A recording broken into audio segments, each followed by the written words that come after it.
السلام علیکم ورحمۃ اللہ وبرکاتہ۔ اللہم صلی علی سیدنا محمد وآلہ وعطرتہ بعدد کل معلوم لک۔ عزیزان گرامی، اللہ تعالیٰ کے اسماء حسنہ کا بیان۔ اسماء الحسنہ: المہیمن، نگہبان۔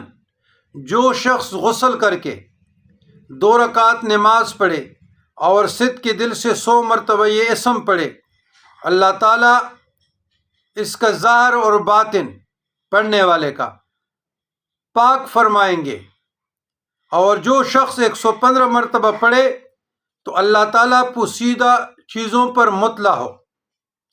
تو انشاءاللہ پوشیدہ چیزوں پر مطلع ہو، خبر دی جائے گی جو پڑھنے والے پڑھیں۔ المہیمن کے معنی اور اس کے خواص